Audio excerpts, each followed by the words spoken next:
자, 오늘 이제 우리가 함께할 말씀은 네, 더 좋은 언약이란 제목을 가지고 하나님의 말씀을 나누고자 합니다. 더 좋은 새 언약. 예. 히브리서 8장 10절 12절의 말씀인데요. 같이 보도록 하겠습니다.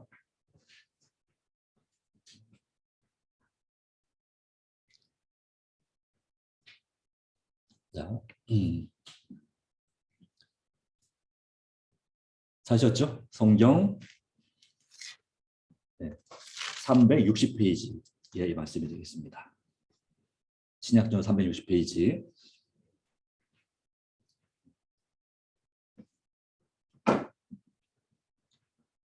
자, 읽겠습니다. 10절. 또 주께서 이르시되 그날 후에 내가 이스라엘 집과 맺을 언약은 이것이니 내 법을 그들의 생각에 두고 그들의 마음에 이것을 기록하리라. 나는 그들에게 하나님이 되고 그들은 내 백성이 되리라 라고 했습니다. 내가 그들의 불의를 긍휼히 여기지 아니하고 그들의 죄를 다시 기억지 아니하리라 했습니다. 네. 중보로 참여하시는 성도님들 잘 들리시나요? 들리십니까? 됐습니다. 그러면 지금 하겠습니다. 네.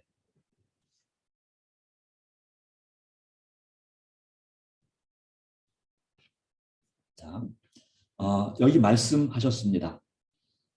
언약, 하나님께서 언약을 맺는다 말씀하셨습니다. 약속이죠. 언약. 그 언약은 바로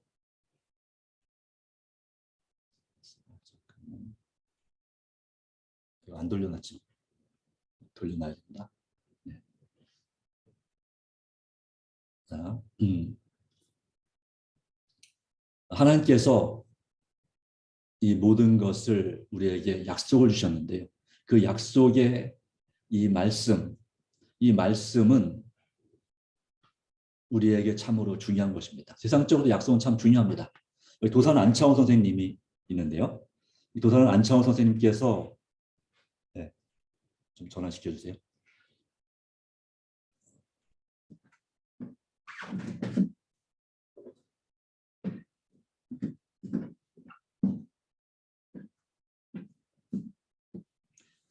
약속을 지키는 분으로 아주 유명합니다. 물론 이것은 이제 춘원 이광수, 월북한 춘원 이광수라고 하는 분이 이분에 대해서 쓴 얘기인데요. 이것이 사실인지는 확실치는 않습니다. 그러나 그렇게 전해지고 있습니다. 이 도산 안창호가 중국 상해에서 일본 경찰에서 체포된 것은 우정 때문에 희생이었다라고 말하면서 4월 29일 날 윤봉길 의사의 의거일이 있었는데 그때 그 친척 중에 어떤 아이에게 그 생일이어서 생일 선물을 주겠다고 약속을 했는데 그 약속을 한 그때가 마침 이 윤봉길 의사가 폭탄 테러를 했기 때문에 폭탄 의거를 했기 때문에 이제 요주 인물을 체포하는, 그래서 10시 이후에는 집 안에 있지 말라. 빨리 집을 비워라. 딴 데서 가서 숨어라라고 했는데 이 안창호 선생님이 듣지 못했어요. 그걸 알지 못했습니다. 그래서 그런 상태에서 아주 위험한 날인지 알면서도 이 어린 아이와의 약속을 어길 수 없다 해서 그 선물 전하러 갔다가 잡혔다라고 하는 거죠. 그러나 이 안창호는 그 약속을, 즉 언약을, 말로 한 약속이죠. 언약을 지키다가 된 일이라 하여 조금도 후회하지 않았다라고 하는 것입니다. 그것이 바로 도달 안창호 선생님이고, 이 이야기 아니라도 그는 정말 우리 민족에게 정말 본이 될 만큼 약속을 지키는 데 있어서, 그리고 이 나라의 독립을 위해서 정말 헌신하고 본이 됐고, 많은 학생들에게 그 학교를 세워서 그 아이들에게 꿈을 심어준 그런 사람이 바로 도산 안창호 선생님이십니다. 이 사람도 이러하건대 하나님은 얼마나 약속을 잘 지키시겠습니까? 문제는 사람이 문제입니다. 약속은 하나님과 사람이 같이 하는 건데 그 약속을 사람이 자꾸 깬다고 하는 거죠. 이 히브리서 8장 10절 12절의 말씀은 예레미야 31장에서 온 말씀입니다. 31장 31절로 34절 말씀 가운데 보면 여호와의 말씀이니라. 보라 날이 이르리니 내가 이스라엘 집과 유다 집에 새 언약을 맺으리라 그랬어요. 새 언약이 있다는 얘기는 어떤 언약이 있다는 얘기입니까? 옛 언약이 있다는 얘기입니다. 옛 언약. 원래 성경을 본다면 성경에는 적어도 4번의 언약이 있습니다. 첫 번째는 바로 뭐냐면 원 언약입니다. 사람이 죄를 짓기 전에 에덴 동산에서 맺었던 창세기 1장, 2장에 나오는 언약. 특별히 2장 17절에 기록된 그 언약, 그 언약의 말씀을 그래서 그 선악을 알는 나무 열매를 먹으라는 하나님의 말씀에 순종하며 살고 어기면 죽는 그 언약이죠. 순종에 관한 믿음으로 순종하는 것입니다. 그 언약이 누구에서 깨졌습니까? 바로 그 최초의 사람 아담과 하와에서 깨졌습니다. 그렇죠? 그래서 하나님께서 새로운 언약을 세울 수밖에 없게 됐는데 그 언약이 이제 창세기 3장부터 시작하는 바로 피로 맺은 언약입니다. 네. 무화과 잎사귀 옷을 입은 사람에게 그 짐승의 가죽, 양을 잡아서 그 가죽을 대신 입혀주시고 그들을 용서하시는 하나님의 그 언약. 바로 그 언약이 이제 그 에덴 동산에서부터 시작해서 노아 그리고 모세 그리고 이스라엘 백성에까지 이르는 바로 언약이 됐는데 그것을 우리 뭐라고 부르냐면 구약. 그래서 여러분 가져온 이 성경책은요. 이 책은 성경이지만 뭘와 뭐로 나눠져 있어요? 구약전서와 신약전서 나눠져 있죠. 구약전서는 옛 언약이라는 뜻이고 신약전서는 새 언약이라는 뜻입니다. 그러니까 이 구언약, 이 제사를 통해서 맺어진 그 언약이 바로 구약이고요. 오시는 이 땅에 이제 이 언약을 성취시키기 위해서 여자의 후손으로 오시는 아기 예수로 오시는 바로 그 예언 그것에 관련된 제사와 절기에 관련된 것이 구약입니다. 그리고 이제 신약은 무엇입니까? 새 언약. 여기 오늘 나오는 새 언약입니다. 이것은 예수님께서 우리와 신자들과 맺으시는 언약, 그분의 피로 맺으시는 언약이죠. 그리고 이 언약이 진행되다가 이 언약이 이제 언제 이제 갱신되냐면 영원한 언약. 바로 요한계시록 21장, 22장에 이 세상에서 죄가 사라졌을 때 선구하게 대적투가 끝날 때에 이제 주님께서 요한계시록 21장에서 만물을 새롭게 하면서 맺는 그 언약이 바로 영원한 언약입니다. 이건 서로 간에 결국 깨지지 않는 언약이죠. 그런 언약을 바라보면서 먼저 우리에게 무슨 언약을 주시냐면 새 언약을 주시는 것입니다. 자, 32절입니다. 이 언약은 내가 그들의 조상들의 손을 잡고 애굽 땅에서 인도하여 내던 날에 맺은 것과 같이 아니할 것은 내가 그들의 남편이 되었어도 그들이 내 언약을 깨뜨렸습니다. 여호와의 말씀입니다. 33절 그러나 그날 후에 내가 이스라엘 집과 맺을 언약은 이러하니 내가 나의 법을 그들의 속에 두며 그들의 마음에 기록하여 나는 그들의 하나님이 되고 나는 그들은 내 백성이 될 것이라. 여호와의 말씀이니라. 그들이 다시는 각기 이웃과 형제를 가리켜 이르기를 너는 여호와를 알라 하지 아니하리니 이는 작은 자부터 큰 자까지 다 나를 알기 때문이라.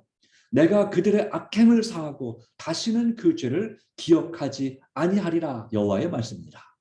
이것이 바로 이제 새 언약에 대한 예언의 말씀입니다.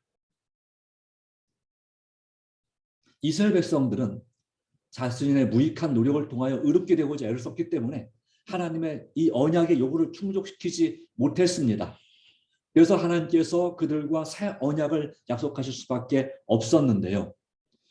바로 사람은 구속자와 거룩하게 하시는 분을 믿는 신앙을 통해서 이제 거룩하게 되는 것인데 이제 포로에서 돌아오는 그 귀한 포로들의 그 마음과 영혼 가운데 이 새 언약의 경험을 하게 되기를 간절히 소망하면서 예레미야 31장에 예언을 하신 것입니다. 그러나 안타깝게도 그 기회를 유대인들은 활용하지 못했습니다. 그래서 예수님께서 오셔서 이 새 언약을 선포할 수밖에 없었습니다.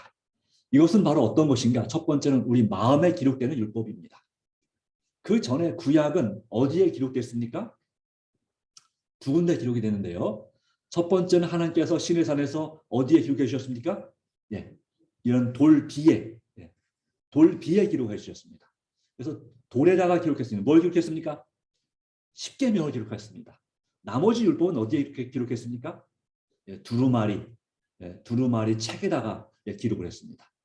옛날 사극에 나오는 어명이어 할 때 그 왕의 조서, 왕의 명령에 두루마리 쫙 펴가지고 있잖아요. 이렇게 딱 하고서 이제 그러면 딱 펴면 그 어명을 받는 신하가 바닥에 딱 무릎 꿇고 엎드려서 그 말씀을 듣죠. 어명을 받자옵니다. 그러면서 그때 이제 그 조서가 이 두루마리인데 그와 같은 책에 기록이 되었습니다. 그래서 이 출애굽기에 나오는 기록 한 25장까지 20장부터 25장까지를 율법책이라고 일반적으로 말합니다. 율법. 그리고 24장, 25장에서 이제 24장에서 그 언약을 그 피를 뿌려서 그 언약의 피를 뿌려서 이스라엘 백성들과 언약을 맺습니다. 그리고 25장부터는 이제 성소 건축에 관한 이야기가 나옵니다.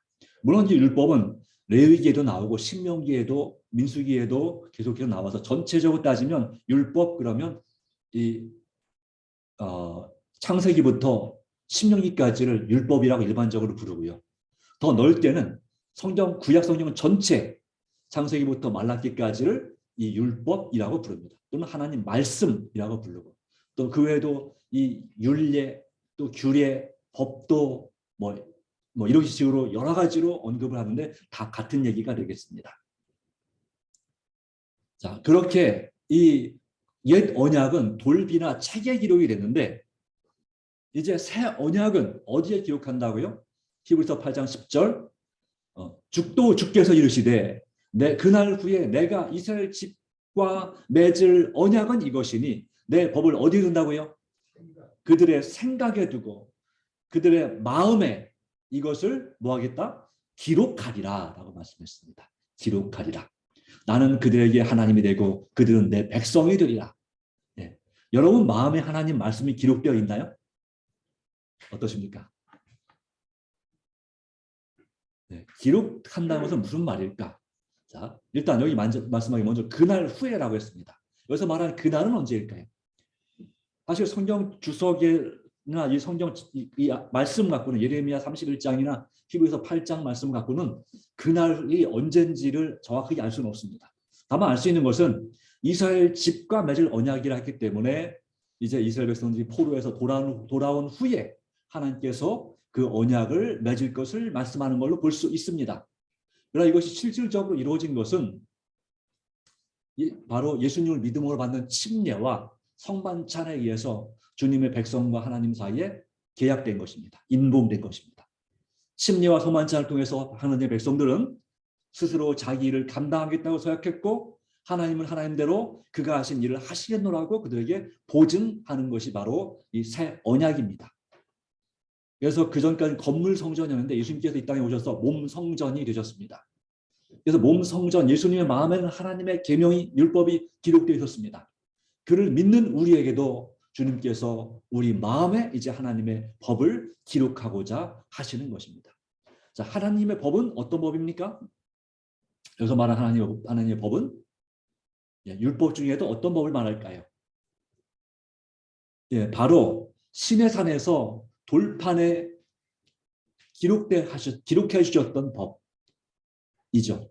또 물론 책에도 기록하셨지만 이 하나님의 말씀의 원칙, 원리, 다시 한번 십계명을 중심으로 한 이 도덕법이 우리 마음속에 새겨지기를 원하시는 것입니다. 십계명에 하나님을 사랑하고 이웃을 사랑하라고 하는 그 원리, 그리고 나머지 율법에 기록된 그처럼 이웃 사랑하기를 내 몸과 같이 하고 또 신명기 6장 4절 5절에도 하나님을 사랑하는데 얼마큼 사랑하라고요? 마음을 다하고 성품을 다하고 목숨을 다하고 힘을 다하여 사랑하라. 그래서 가족들과 이웃에 대한 배려와 존중에 대한 그런 말씀들, 그와 같은 말씀들이 하나님의 법, 바로 우리 품성과 윤리에 관한 또 건강에 관한 바로 그런 법칙들이 우리에게 주신 하나님의 법이고 그것을 어디에 기록합니까? 우리 마음에 기록한다고 말씀하고 있습니다. 자, 우리 마음에 이와 같은 하나님을 사랑하는 마음과 서로 사랑하는 마음이 우리에게 정말 기록된 것처럼 늘 있어야 됩니다. 우러나야 됩니다. 그런데 그렇지 않을 수도 있나요? 네, 그렇지 않을 수도 있죠. 하나님의 법. 자, 근데 이스라엘 백성들은요, 이 하나님의 법을 외적으로만 지키는 데 만족을 했습니다. 그냥 문자 그대로 어떻게 순종하느냐 이 정도를 생각했는데 하나님은 그것을 우리 마음속에서 경험하기를 원하셨습니다. 안식일도 마찬가지입니다. 넷째 계명, 십계명 중에 넷째 계명 안식일도 우리가 외적으로 지키면 어떻게 지키면 돼요? 네, 금요일 해질 때부터 토요일 해질 때까지 아무것도 세상적인 일을 하지 않고 TV나 신문도 보지 않고 또 핸드폰도 쳐다보지 않고 정말 그렇게 구별하여서 또 예배에 열심히 안 빠지고 참석하고 그렇게 또 안식일 오후에도 세상 일로 보내지 않고 좋은 일 하면서 그렇게 보내면 그것이 외적인 순종입니다. 근데 정말 더 중요한 것은 뭐냐면 내적인 그런 경험이 필요한 거죠. 그렇게 안식일을 지키긴 지켰는데 내가 하나님과의 어떤 만남의 그런 감동이나 교감이 없다면 이 안식이 나한테 얼마나 소중하고 귀한지를 내가 깨닫지 못한다면 정말 하나님을 사랑하고 이웃을 사랑하는 마음이 이 안식일이지만 별로 없다면 그것은 우리 마음에 하나님의 말씀, 이 안식일에 관한 계명이 기록된 것이 아닐 수도 있습니다. 그냥 책에만 기록된 거죠. 그냥 지켜야 되는구나 정도지. 정말 중요한 것은 외형적 종교에 만족하는 것이 아니라 내적인 경험, 새 마음을 경험하도록 하기 원하시는 것입니다. 정말 마음에서 우러나서 하나님의 안식일과 하나님을 사랑하는 그런 마음을 갖게 되기를 간절히 원하시는 것입니다. 그 마음에서 우러나서 우리의 가족과 이웃을 사랑하며 섬기기를 원하시는 것입니다. 그렇다면 하나님 말씀, 법을 마음에 두고 기록한다고 하는 의미는 무엇일까요? 에 대해서 이렇게 주석하고 있습니다. 하나님 율법은 인간의 행위를 지도하고 주관하는 행동의 원동력이 되어야 한다. 원동력, 내 삶의 행동의 그 원동력이 뭐가 되어야 된다? 하나님의 말씀이 되어야 된다는 사실을 말씀하고 있습니다. 그렇기 때문에 사람이 뭘 따라서 산다고요? 하나님의 말씀을 따라 산다라고 말씀하는 내용이 되겠습니다. 이 하나님의 법을 마음에 두고 기록한다. 성경에도 마음에 둔다라는 말씀이 있습니다. 예수님의 어머니 마리아가 그 시므온의 예언, 또 동방 박사들의 예언, 바로 그와 같은 예언을 그가 마음에 두었다라고 말씀하고 있습니다. 마음에 기억하였다. 어떤 일에 대해서 어떤 일을 내가 마음에 두고 생각한다. 이건 뭡니까? 잊지 않고 기억한다는 의미가 있습니다. 예전에 제가 고등학교 다닐 때 2학년 때 담임 선생님이 수학 선생님이었는데 이런 말씀을 하신 적이 있어요. 이종규 선생님이라는 선생님이셨는데 지금은 정년 퇴직하셨죠. 그분에게 삼육학교 다니시면서 배운 분이 있을지 모르겠습니다. 나는 이 수학이 어렵습니까? 쉽습니까? 나는 학교 다닐 때 수학 잘했다 하시는 분 손 들어보세요. 네, 거의 없죠. 자, 이 수학은 산수는 좀 쉬울지 모르지만 수학은 어렵습니다. 그런데 그러다 보니까 이 머리에 대해서 뭐라고 표현합니까? 돌머리라고 합니다. 왜 돌머리라고 합니까? 아무리 가르쳐줘도 이해를 못하는 겁니다. 자, 그랬어요. 그랬는데 이 선생님이 이렇게 말씀했어요. 비석은 돌로 된 비석은 새기기는 어렵습니다, 여러분. 그러나 어쨌든 일단 새겨지면 오래 갑니다. 그러니까 여러분 낙심하지 말고 못한다고 낙심하지 말고 어쨌든 새기려고 해보십시오. 노력해 보십시오 했어요. 그래서 이제 수학의 공식 있잖아요. 그 공식을 이제 암기하는 것. 그 암기하는 뿐만 아니라 그것이 생활에 어떻게 적용되는지 원리를 깨닫는다면 그것은 말 그대로 새겨지는 거죠. 이 수학이 이런 식으로 삶에 이런 거 만드는데 이렇게 적용이 되는구나. 이걸 깨닫게 되면 이게 뭐 하나라도 이게 새겨지는 것입니다.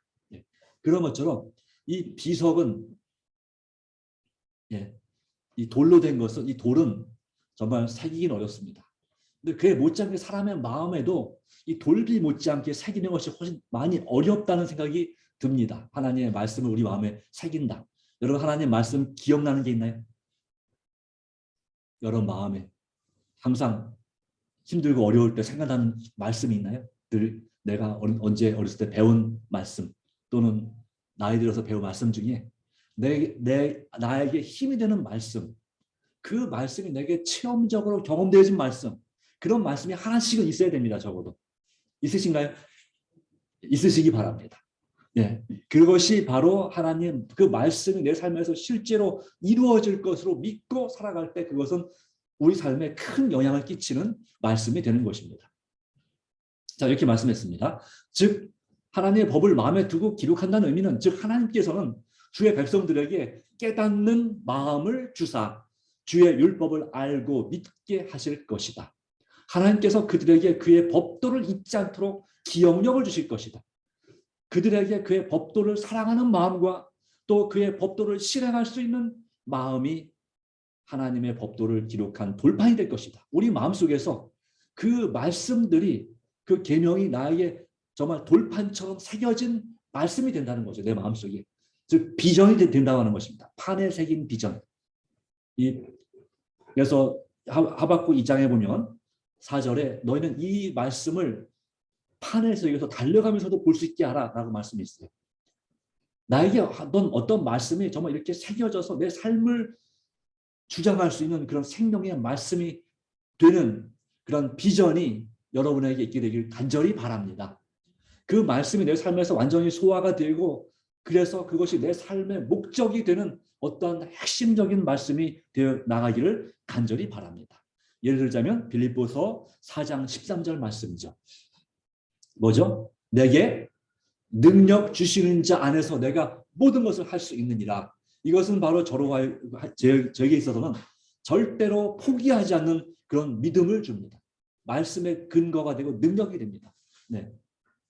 어쨌든 우리가 약하지만 포기하지 않고 예수님 안에서 모든 것을 할 수 있다고 하는 믿음, 약속 또는 시편 23편 4절 내가 사망의 음침한 골짜기로 다닐지라도 해를 두려워하지 않을 것은 자, 주께서 나와 함께 하심이라 이런 말씀이죠. 정말 위험하고 어려운 순간에도 하나님께서 나와 함께 한다는 약속의 말씀 아주 중요한 것입니다. 최근에는 누가복음 11장 13절 네. 너희가 악할지라도 자녀들에게 뭘 준다고요? 좋은 거 줍니까? 나쁜 거 줍니까? 좋은 걸 줄 줄 알거든. 하물며 하늘에 계신 너희 아버지께서 구하는 자에게 뭘 주시지 않겠느냐?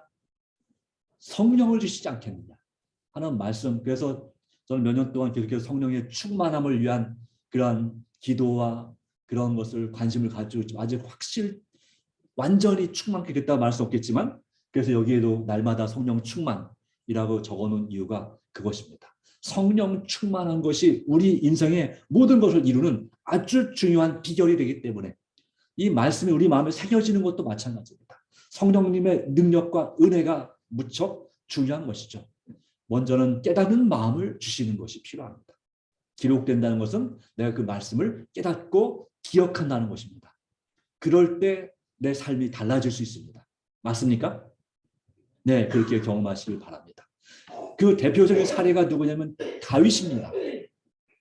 말씀과 기도의 사람.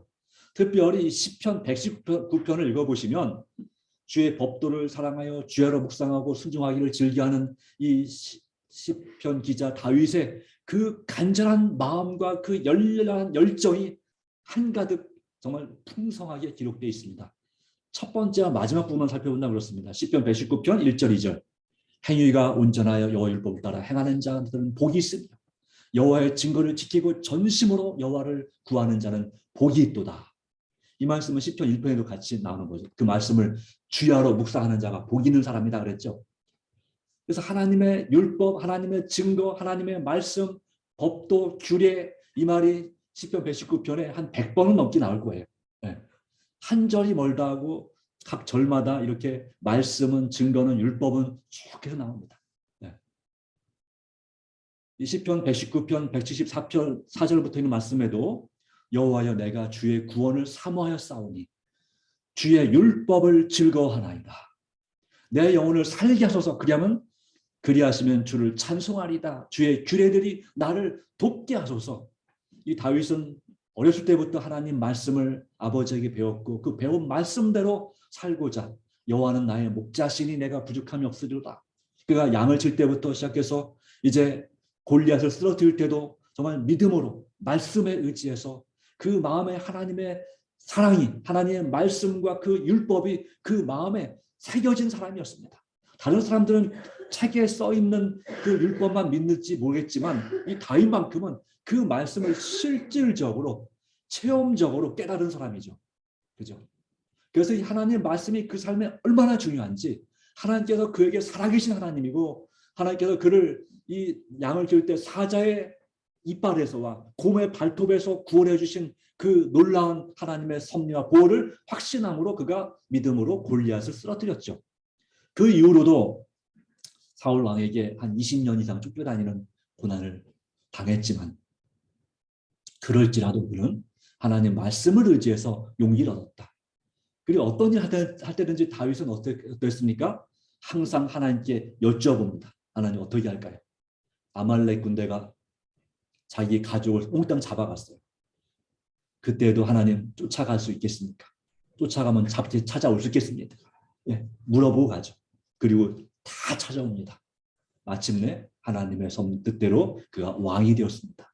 왕이 되어서도 그는 한 가지 실수 외에는, 그러니까 그 우리아의 아내 밧세바에 관련된 그런 그 잘못 외에는 그 어떠한 잘못도 없었다라고 말씀하고 있고, 사도행전에는 기록하기를 이 다윗은 나와 마음이 합한 사람이다. 그러니까 하나님과 마음이 어떤 사람이야? 통하는 사람이 누구였습니까? 다윗이었습니다. 자, 여러분의 마음이 하나님과 우리 마음이 통하고 있습니까? 잘 통합니까? 아, 이 사람은 나랑 참 잘 통해. 어떤 사람이에요? 친한 사람이죠. 부부 사이에 서로 잘 통하나요? 딱 보면 뭐 같이 딱 어떻게 그 생각해서 나도 그 생각했는데 라고 할 수 있는, 그렇게 딱 잘 통합니까? 네. 그럴 때도 있죠. 네. 자, 그럴 때도 있습니다. 네. 그렇게 하나님과 잘 통해야 됩니다. 이런 경험이 바로 다윗의 경험입니다. 새 언약 아래서 마음과 생각이 변화가 됩니다. 스스로의 힘이 아니라 오직 그리스도가 그 마음에 거하여 신자 안에 그리스도의 삶을 사는 것입니다. 사람들은 성령을 거듭나 성령의 열매를 맺게 됩니다. 왜 하나님의 법을 생각에 두고 마음에 기록하시려고 하는 것일까요? 바로 하나님과 하나님께서 우리와 관계를, 아름다운 친밀한 관계를 맺기를 원하시기 때문입니다. 자, 이런 일이 어떻게 가능할까? 이것은 바로 내 안에서 내 자아가 죽어야 바로 예수님이 사시는 것입니다. 갈라디아서 2장 20절 말씀. 내가 그리스도와 함께 십자가에 못 박혔나니 그런즉 이제는 내가 사는 것이 아니라 내 안에 누가 산다고요? 그리스도께서 사시는 것이라. 이제 내가 육체 가운데 사는 것은 나를 사랑하사 나를 위하여 자기 자신을 버리신 하나님의 아들을 믿는 믿음 안에서 사는 것이다. 자, 이런 일에 대해서 내가 그리스도와 함께 못 박혔나니, 이 말씀은 다시 말하면 바울의 십자가 위에서 그리스도가 죽으심으로써 제공한 대속, 바로 구원을 받아들였다는 뜻입니다. 자신을 실제로 십자가에 달린 것처럼 죄와 세상과 의를 얻기 위해 인간이 구하는 방법들에 대하여 죽은 자로 간주했습니다. 그런 이런 세상 것에 대해서 더 이상 끌리지 않았고 그것에 반응하지 않았습니다. 자, 이 일이 어떻게 가능하게 될까? 그런지 이제는 내가 사는 것이 아니요. 이걸 말씀에 대해서 다른 번역은, 제임스 왕역은 내가 살긴 살지만 내가 사는 것이 아니요 라고 번역하고 있어요. 이제 사는 것은 더 이상 내가 아니요, 내가 살긴 살지만, 이런 뜻인데, 바로 이 일은 어떻게 가능할까요? 오직 우리 성령 주석에는 그 변화는 오직 하나님의 은혜와 능력으로만 이루어질 수 있다. 우리 마음에 하나님의 말씀이 새겨지고 우리가 변화되는 것은 오직 하나님만이, 물론 우리가 동의해야 됩니다. 나를 변화시켜 주시옵소서, 내 마음에 말씀을 새겨 주시옵소서 동의해야 됩니다. 신자의 마음속에 그의 율법을 두실 수 있다. 그리고 우리를 변화시킬 수 있다. 예수님께서 우리 마음속에 살아계시기에 날마다 맡기시기를 바랍니다. 자, 왜 이렇게 하시려고 하실까요? 왜 언약의 목적이 하나님은 그들에게 하나님이 되고 그들은 나의 백성이 될 것일까요? 그것이 왜 하나님의 계획일까요? 이것은 모든 언약이 지닌 목표입니다. 출애굽기 6장 7절에도 너를 내 백성으로 삼고 나는 너희 하나님이 되리니 라고 말씀하고 있어요. 그래서 하나님의 간절한 소원은 내가 너희 하나님이 될 것이다. 너희는 내 백성, 내 자녀가 되는 것이다 라고 하는 것이 바로 우리 마음에 기록하는 그 율법의 목적입니다. 우리를 하나님 자녀 삼으시기, 하나님 백성 삼으시기 위해서, 그분이 우리 하나님이 되시기 위해서 우리의 마음에 하나님의 율법을, 하나님의 말씀을 기록하고 깨닫게 하시고자 하시고 변화시키고자 하시는 것입니다. 이런 관계가, 이런 걸 이렇게 만드시는 분이 누구시냐면 하나님이십니다. 그래서 우리에게 알맞은 은혜를 채워주시고 의무를 수행할 수 있도록 도와주신다는 것인데요. 이 말씀은, 네. 자, 이거 맞습니다. 하나님께서는 그들의 하나님이 되실 것입니다. 다시 말하면 하나님이 그 백성의 전부가 되신다고 하는 것입니다. 하나님은 그들을 위하여 최선을 다하실 것입니다. 우리를 책임지실 것입니다. 그들은 하나님의 백성이 될 것입니다. 즉 다시 말하면 그들도 모든 일에 있어서 하나님을 사랑하고 그에게 영광을 돌리며 그의 말씀에 의하고 그에게 복종할 것입니다. 또한 하나님의 경고에 순종하고 그의 명령을 수행하며 그의 섭리를 따라 처신하며 그의 본을 따르고 그의 은총에 만족할 것입니다. 이 말씀이 바로 하나님께서 우리 하나님이 되신다는 의미고 우리가 하나님의 백성이 된다고 하는 의미입니다. 하나님이 우리의 전부가 되신다. 그렇죠. 그리고 모든 일에 있어서 우리가 하나님을 사랑하고 하나님께 영광을 돌리게 될 것이다. 이것이 바로 우리 마음에 하나님의 말씀을 기록하시는 이유입니다. 자, 넘어가세요.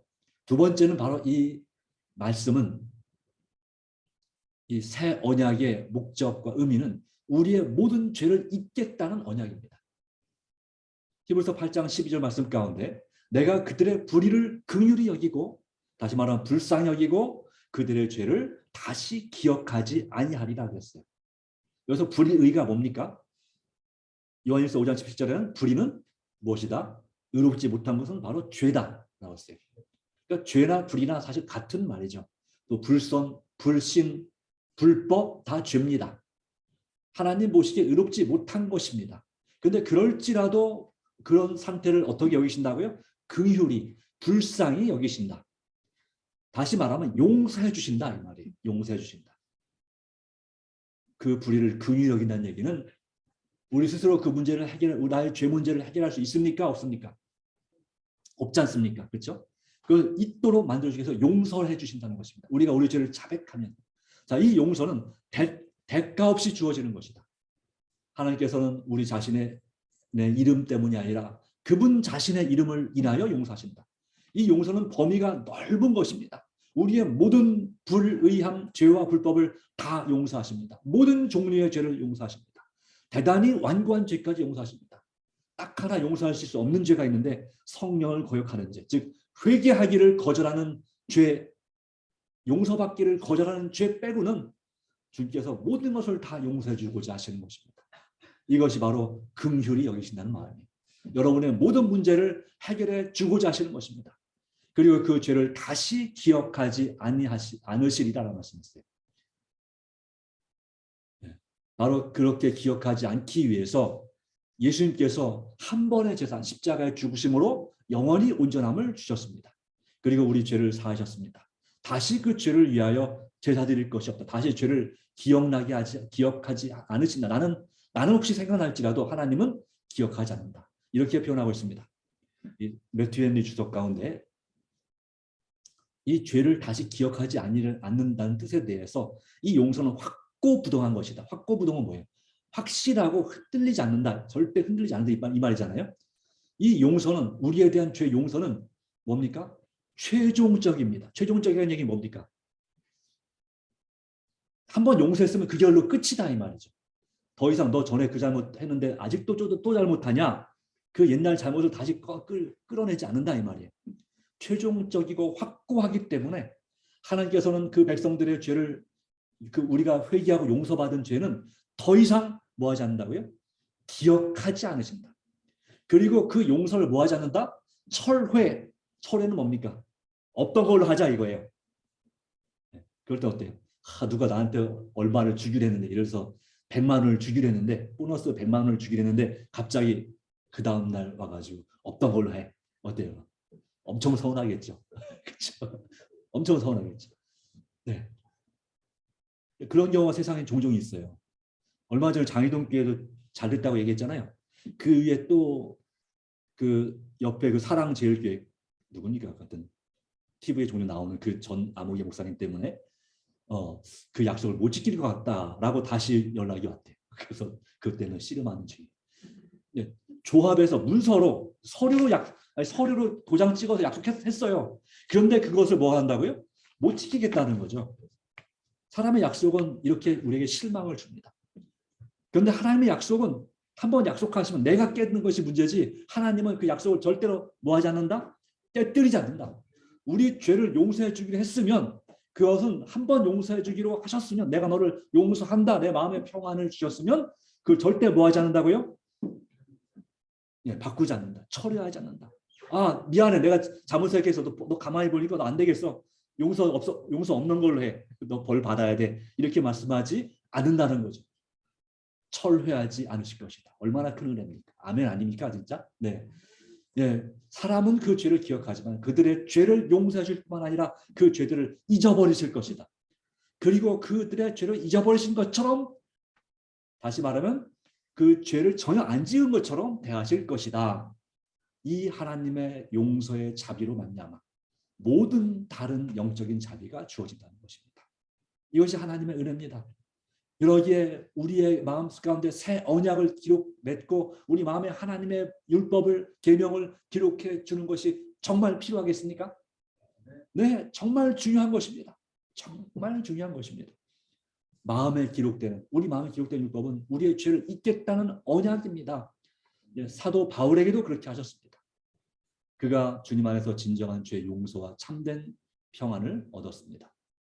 그리스도 안에 있는 자에게는 결코 정죄함이 없나니 이는 그리스도 예수 안에 있는 생명의 성령의 법이 죄와 사망의 법에서 너를 해방하였습니다. 로마서 8장 1절 2절 말씀. 우리가 죄를 지을 때마다 우리의 죄를 용서해 주시는 분이 계시는데 바로 예수 그리스도께서 대제사장으로서 살아 계십니다. 그분을 의지함으로 이제 우리가 주님을 참으로 알게 될 때 용서는 당연히 따라오는 것임을 믿음으로 받아들이시기 바랍니다. 요한복음 3장 15, 16절 왜 이런 죄가 잊어버리겠다는 언약을 하시는 것일까요? 다시 말하면 왜 이런 새 언약을 우리와 맺으시는 것일까요?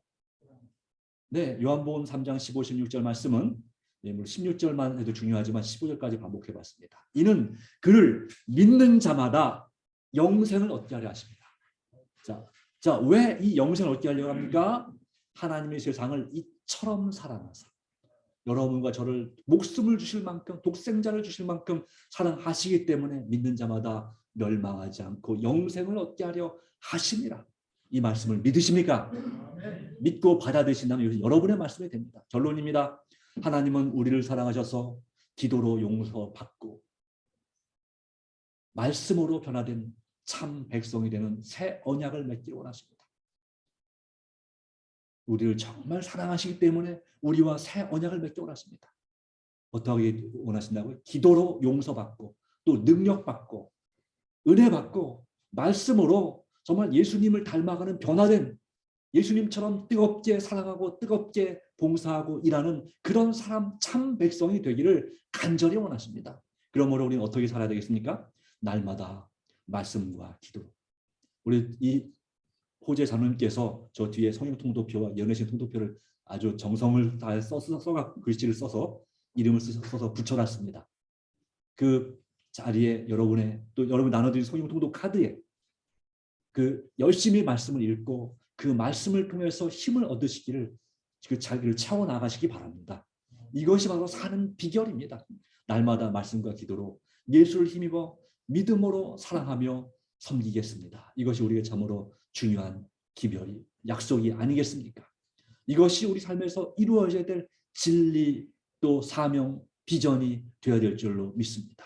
날마다 말씀과 기도 예수님을 힘입어 믿음으로 사랑하며 섬기게 되기를 간절히 바랍니다. 네. 새 언약의 축복은 순전히 불의와 죄를 용서하시는 자비 위에 기초를 두고 있습니다. 이 죄를 자복함으로 마음을 낮추는 사람은 모든 자비와 은혜의 보증을 발견할 것입니다. 새 언약하에서 영생을 얻는 조건은 똑같습니다. 옛 언약과 같이 온전한 순종입니다. 오직 믿음으로. 자, 맨 마지막 새롭고 더 좋은 언약에서 그리스도는 그들이 만일 믿음으로 그분을 개인의 구주로 받아들이면 율법을 범한 자들을 위해서 율법을 성취시켰다. 성취시킬 것이다가 아니라 성취시켰답니다. 여러분 삶에서 이 언약을 주님은 성취시켰습니다. 시켰습니다. 그러기에 주님 안에서 여러분은 새롭게 될 수가 있음을 믿습니다. 주님 안에서 우리에게 능력 주시는 바로 그분의 보혈의 공로로 우리가 용서를 받았습니다. 그러면 우리에게 능력 주시는 나의 잘못이나 어떤 것을 개의치하지 말고 우리를 도우시는 주님을 의지해서 내게 능력 주시는 그리스도를 통하여 내가 모든 것을 할 수 있음을 믿고 주님께 주시는 새 언약의 그 말씀을 즐겨 순종하는 하나님의 자녀가 되기를 간절히 바라면서 말씀을 드립니다.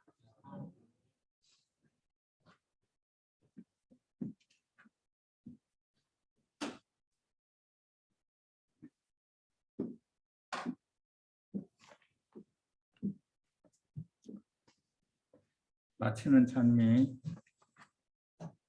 317장을 부르시겠습니다.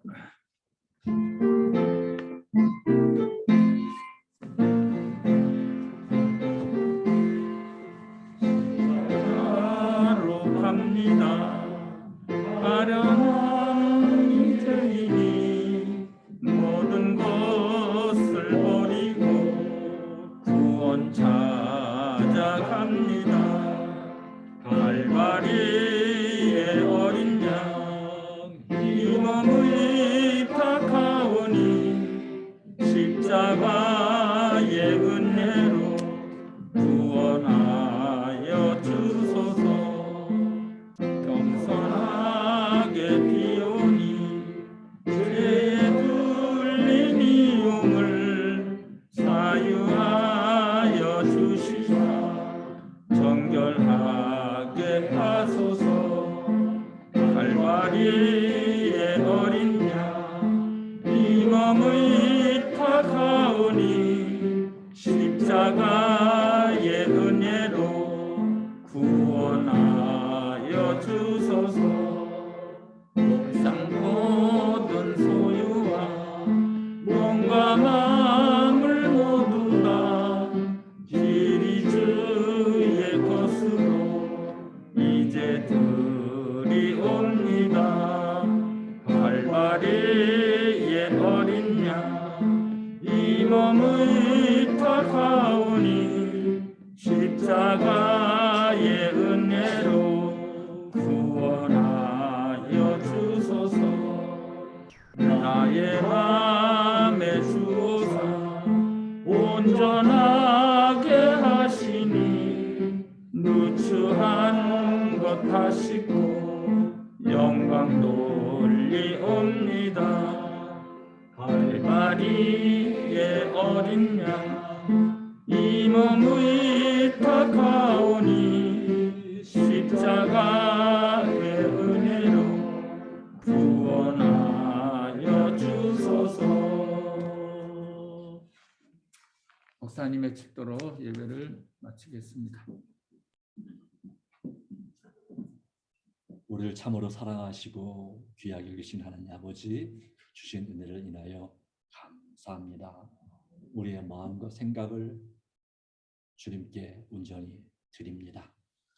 오직 주님의 말씀과 기도로 날마다 주님과 맺은 언약을 귀하게 여기면서 정말 예수님을 힘입어서 믿음으로 살아가며 섬기는 삶을 살게 해주시기를 간절히 바랍니다.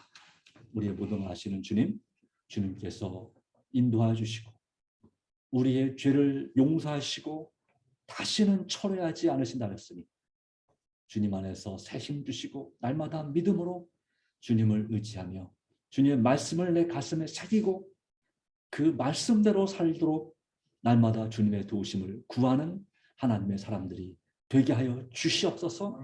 이것은 오직 하나님의 은혜와 성령의 능력으로 된다고 했습니다. 오직 주님의 도우심이 없이는 아무것도 할 수 없고 아무것도 될 수 없사.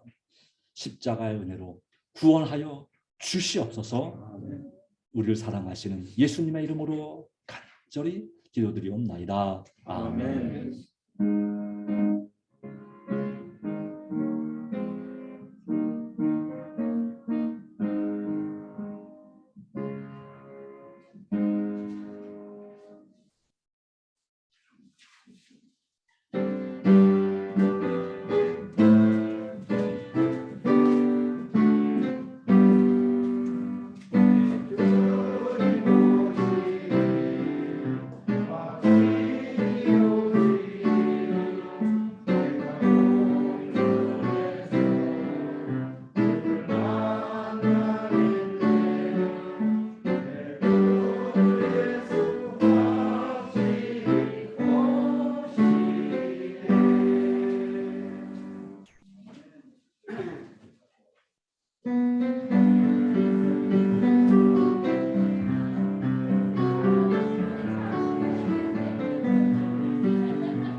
아이고, 흑화식 해야 되는데. 흑화식 해야 되는데. 예쁘다.